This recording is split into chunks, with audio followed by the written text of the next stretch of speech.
고린도후서 4장 1절에서 12절까지 말씀 한 절씩 교독합니다. 그러므로 우리가 이 직분을 받아 긍휼하심을 입은 대로 낙심하지 아니하고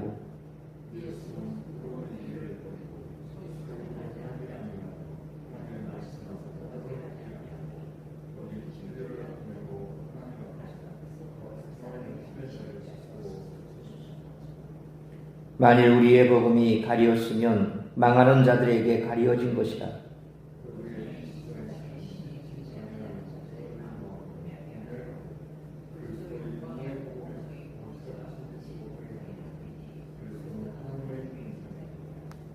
우리는 우리를 전파하는 것이 아니라 오직 그리스도 예수의 주되신 것과 또 예수를 위하여 우리가 너희의 종된 것을 전파함이라.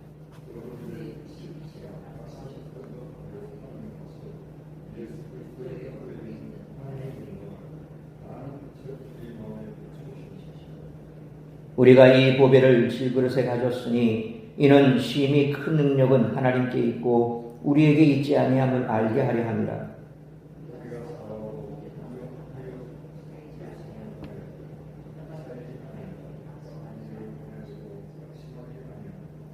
박해를 받아도 버림받지 아니하며 거꾸러뜨림을 당하여도 망하지 아니하고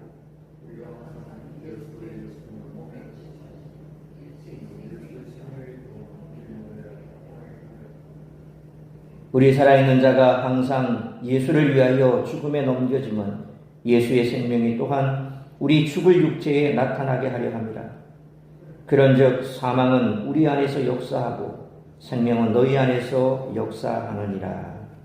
아멘.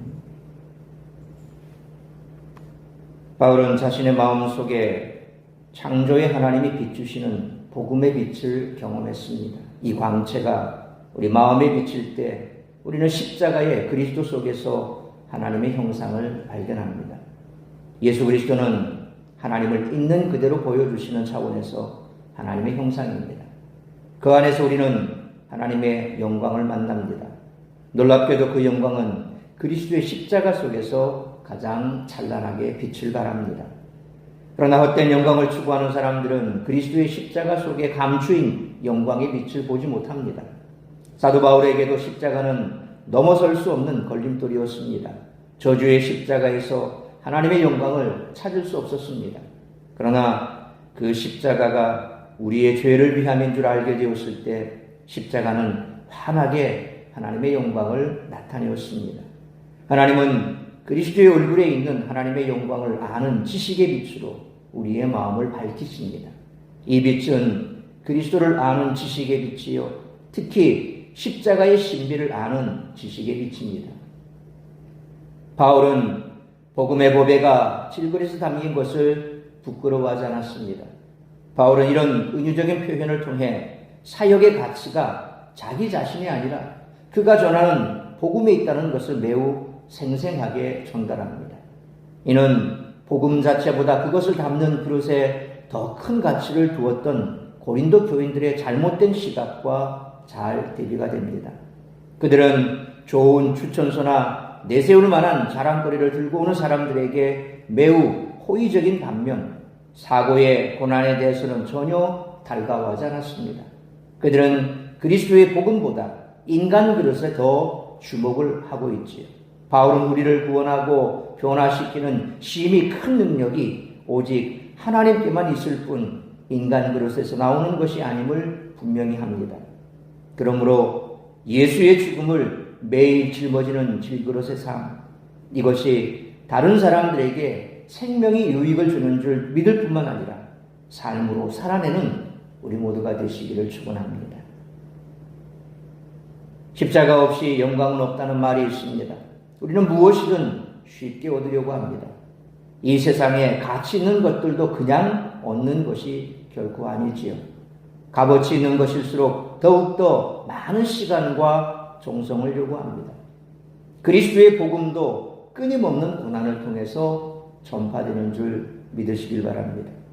따라서 오늘 본문의 말씀을 통해서 우리들이 깨달아야 할 것은 첫째로 1절로 4절 말씀처럼 사탄이 복음을 가려 불신자들의 마음을 어둡게 한다는 것입니다.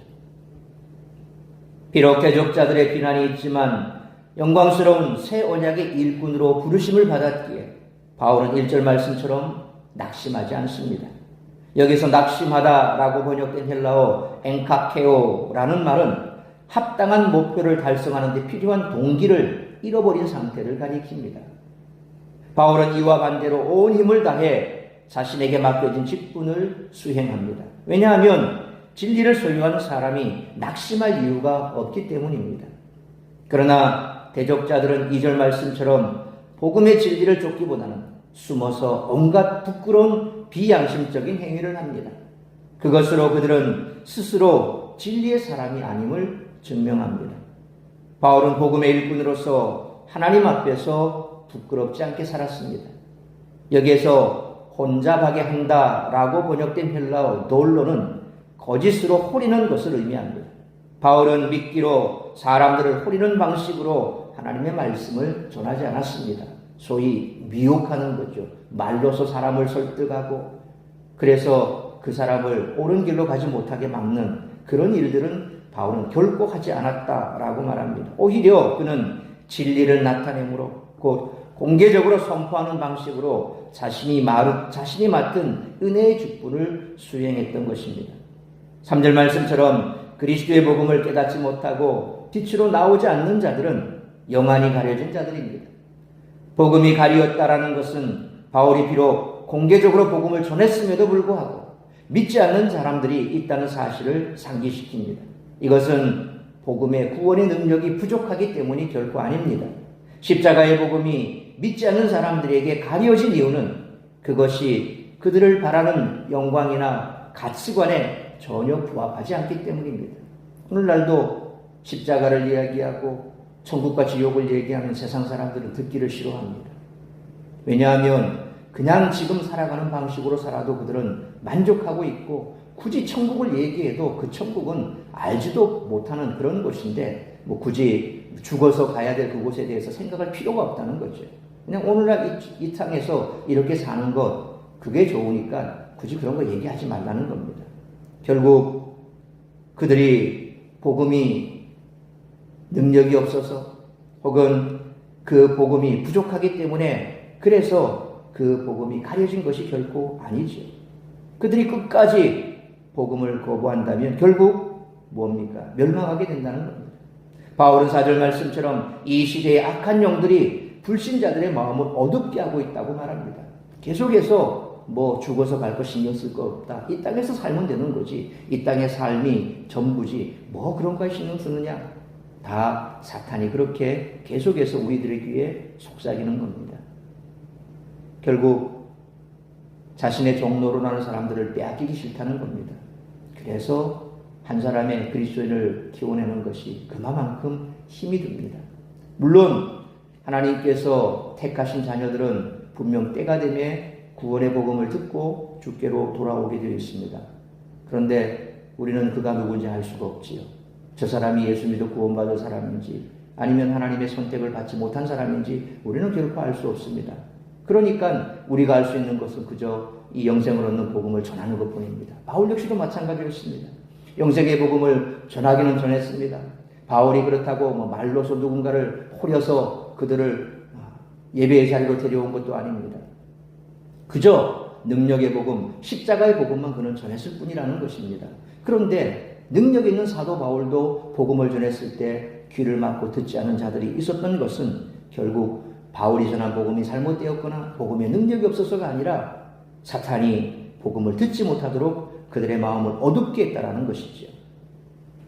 사람들이 하나님의 형상이신 예수 그리스도께 나아가지 못하게 방해를 받은 것입니다. 그러므로 사탄이 복음을 가려 불신자들의 마음을 어둡게 함으로 악한 영들이 물러가고 사람들의 마음에 복음의 밝은 빛이 능력 있게 비치도록 불신자들을 위해서 우리가 할 수 있는 기도를 멈추지 말아야 할 뿐만 아니라 담대하게 그럼에도 불구하고 복음을 전하는 우리 모두가 되시기를 축원합니다. 두 번째로 5절로 7절 말씀처럼 복음이신 예수 그리스도를 품고 있는 누구나 보배가 된다는 것입니다. 5절 말씀처럼 일꾼이 복음을 전하는 목적은 자신의 영광을 구하거나 복음을 통해 어떤 이익을 얻고자 하는 것이 결코 아닙니다. 복음은 오직 예수 그리스도께서 이 세상의 유일한 구원자이시며 하나님의 아들이심을 증언하는 것입니다. 바울은 이미 그리스도의 종이 되었고 이제 복음을 위하여 고린도 교회를 위한 종이 되려고 합니다. 바울은 오직 예수 그리스도를 위해 살았습니다. 6절 말씀처럼 창조의 하나님은 마음의 어둠을 몰아내시되 그리스도의 얼굴에 있는 하나님의 영광을 아는 진리의 빛으로 마음을 밝히십니다. 하나님은 과거 다메섹 도상에서 바울에게 은혜를 베푸셔서 그리스도를 아는 진리의 빛을 비추셨습니다. 이제 바울의 마음속에는 그리스도 안에 나타난 하나님의 영광을 아는 진리의 빛이 가득합니다. 이것이 그가 복음사에게 헌신한 이유며 기꺼이 다른 사람의 종이 되려고 한 이유라는 것이죠. 7절 말씀처럼 바울은 하나님 앞에서 진흙같이 연약하고 보잘것없는 존재입니다. 그러나 귀한 존재가 된 것은 자신의 무슨 공로나 능력이나 개인적인 우수함 때문이 아니라 그 안에 그리스도의 복음을 담고 있기 때문입니다.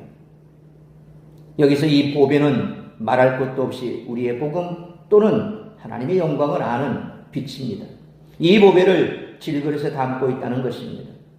그러므로 우리의 영광과 자랑이 우리 자신에게 있는 것이 아니라 복음이신 예수 그리스도를 품고 있기에 보배가 되었으므로 영광된 복음 사역을 위해 헌신하는 삶을 살아가는 우리 모두가 되시기를 축원합니다. 세 번째로 8절로 12절 말씀처럼 복음은 고난을 통해 전파된다는 것입니다. 바울은 자신의 몸에 그리스도라는 보배를 담고 있었지만 8절로 9절 말씀처럼 언제나 핍박과 환난을 당했습니다. 사방으로 우겨쌈을 당한다는 것은 여러 측면에서 심하게 압박을 받는 상황을 묘사합니다. 그리고 답답한 일을 당한다는 것은 어쩔 줄 모르는 상황을 만나는 것을 말합니다. 또한 그는 박해를 받습니다. 그리고 거꾸로뜨림을 당한다는 것은 레슬링과 같은 경기에서 바닥에 내팽개쳐지는 것을 말하죠. 이런 상황들을 만나면 보통의 사람들은 다 무너지고 맙니다. 그러나 바울은 무너지지 않았습니다. 왜냐하면 그의 능력은 하나님께 있으며 예수의 생명이 그를 지탱하고 있었기 때문입니다. 우리도 마찬가지 아니겠습니까? 어려운 일을 당하고 고난과 환난 속에서도 우리의 믿음을 굳건하게 지켰던 믿음의 선조들을 한번 생각해 보십시오. 왜 그들이 그렇게 믿음을 굳건하게 지킬 수 있었을까? 그들이 능력이 있었기 때문입니까? 그들이 뭔가 힘이 있고 또 그와 같은 믿음을 지킬 수 있는 남다른 특별한 일이 있었습니까? 똑같은 우리와 같은 사람들입니다. 그럼에도 불구하고 그들은 무너지지 않았습니다. 바로 하나님께서 그에게 능력을 주시고 또한 죽음까지라도 내어놓을 수 있을 만큼 주님을 사랑하는 마음, 바로 예수 그리스도가 그들 속에 있었기 때문입니다. 우리도 마찬가지입니다. 넘어질 수 있고 무너질 수 있고 그래서 믿음에서 떠날 수 있는 필요 충분 조건이 다 갖춰졌다 할지라도 믿음에서 떠나지 않는 사람들은 바로 하나님의 능력이 그 속에 있고 예수 그리스도께서 그 속에 있기 때문에 그들은 오늘 이 땅을 떠나가는 날 내가 주께로 가겠다는 그 분명한 믿음, 부활의 소망, 천국의 소망이 있기 때문에 이 땅의 그 모든 환난을 견딜 수가 있는 것이죠. 복음만이 구원에 이르는 진리임을 그들은 알고 있었기 때문에 생명도 내어놓을 수 있었던 것입니다. 이것이 우리가 복음을 포기할 수 없는 이유입니다. 10절로 11절 말씀처럼 복음은 그리스도의 고난을 짊어지는 것입니다. 예수 그리스도도 고난을 통하여 구원을 이루셨고 죽음 후에 승리의 부활을 하셨습니다. 마찬가지로 바울은 예수와 함께 죽음에 나아감으로써 예수의 부활의 능력이 매일 그를 일으키고 지탱하는 것을 경험했던 것입니다. 바울이 그리스도를 위하여 죽음을 무릅쓰는 사역자의 삶을 감당하기 때문에 고린도 교인들은 12절 말씀처럼 그리스도 안에서 생명을 경험한 것입니다. 우리가 복음을 전했을 때 그 복음의 능력이 있는 것은 그 복음의 능력이 내 삶 가운데서 나타나야 된다는 것입니다. 전하는 복음의 능력이 없음에도 어떻게 그가 그 복음을 받아들이고 그 복음을 통해서 생명을 얻게 되겠습니까? 고난을 통해서라도 그 고난을 이겨내는 힘, 그 고난 가운데서도 의연할 수 있는 힘, 세상 사람들이 정말 감당치 못할 믿음을 보여줬을 때 세상 사람들은 그것을 보고 감당하는 겁니다. 여전히 세상 사람들은 보여지는 것으로 그들은 판단합니다. 우리가 무엇으로 그들에게 하나님의 살아계심을 보여줄 수 있습니까? 바로 우리의 삶입니다. 그냥 평범하게 사는 삶이 아니라 고난이 있고 핍박이 있고 오늘 바울의 표현처럼 우겨쌈을 당하고 거꾸로 뜨림을 당하고 그와 같은 환경 속에서도 믿음을 꺾지 않고 꿋꿋하게 믿음을 지켜나갈 뿐만 아니라 의연한 태도를 보이는 그런 삶을 볼 때 뭔가 있다. 그게 뭘까? 그리고 우리가 그 가운데 전하는 그 복음이 그들에게 바로 복음으로 돌아오게 하는 동력이 되는 거죠. 그건 내 속에 뭔가 특별한 것이 있는 것이 아닙니다. 내 속에 있는 보배, 바로 예수 그리스도 그 복음, 하나님의 능력, 십자가의 능력, 그것뿐이라는 것입니다. 바울은 그것을 보여줬습니다. 그것을 본 고린도 성도들이 바로 그의 복음의 열매라는 것이죠. 그러므로 복음의 길은 꽃길이 아니라 가시밭길입니다. 복음은 고난을 통해 전파되므로 그리스도의 죽음에 동참한 자들로서 이미 그리스도의 영원한 생명에도 함께한 자임을 기억하고 복음 증거로 인한 고난을 기뻐할 수 있는 우리 모두가 되시기를 축원합니다. 사랑하는 성도 여러분, 바울은 생명의 복음을 전하며 많은 핍박과 어려움을 당했습니다. 복음은 어둠과의 영적 싸움이기 때문에 그렇습니다. 복음의 빛이 비칠 때 마귀는 사람들의 마음에 그리스도의 빛이 비치지 못하도록 회방을 합니다. 그러나 그리스도의 생명은 고난을 뚫고 자라난다는 사실을 기억하시길 바랍니다. 그러므로 복음의 밝은 빛이 능력 있게 비치도록 불신자들을 위해 기도할 뿐만 아니라 낙심하지 말고 복음 증거로 인한 고난을 기뻐하며 담대하게 복음을 증거하는 삶을 살아가는 우리 모두가 되시길 주님의 이름으로 축원합니다. 기도하겠습니다. 거룩하신 아버지 하나님, 은혜와 사랑을 감사합니다. 오늘 주신 말씀 우리의 가슴에 새깁니다. 우리는 우리의 삶의 형편이 좋으면 하나님의 은혜라고 생각하고 우리의 삶의 형편이 나빠지면 하나님의 은혜도 다 사라져버리고 절망하고 좌절하고 낙심에 빠져버립니다. 복음을 전하다가도 듣고 그 복음에 관심을 가지면 뭔가 일이 된다고 착각하지만 결코 한 영혼을 주께로 돌리는 것이 만만한 일은 아닙니다. 바울 역시도 그가 생명을 다해 복음을 전했던 고린도 교인들이 그 생명의 복음에 사로잡히지 못하고 엉뚱한 곳에 마음을 빼앗겼던 모습을 바라보았지만 그럼에도 불구하고 결코 뒤로 물러나지 아니하며 끝까지 복음에 전념했던 것은 복음의 능력이 있기 때문에 그렇습니다. 우리가 능력이 있고 우리가 잘나서 우리가 세상 가운데서 드러나는 것이 아니라 내 안에 보배가 있기 때문에 내가 보배로운 자가 됐고 나에게 복음의 능력이 있는 것이 아니라 복음의 능력이 있기 때문에 그 복음의 능력이 나를 통해 나타난다는 것일 뿐이라는 사실을 우리가 기억해야 할 것입니다. 그러므로 이 복음의 능력을 믿고 그 복음의 능력이 나의 삶 가운데서 드러나기를 소망하며 어떤 환경 속에서라도 좌절하거나 낭망하지 아니하고 오히려 복음을 통하여 주님의 능력이 나타날 때 고난이 함께 따라온다는 사실을 기억하고 그것으로 인하여 기뻐하며 끝까지 주어진 사명 잘 감당하는 복음 전도자의 삶을 살아가는 우리 모든 성도들 되게 하여 주옵소서. 오늘 이 한날도 나를 통하여 이루고자 하는 하나님의 뜻이 무엇인지 그 뜻을 이루어드리는 복된 한날의 삶이 될 수 있기를 간절히 빌고 소원하오며 이 모든 말씀 우리 주 예수 그리스도의 이름으로 기도하옵나이다.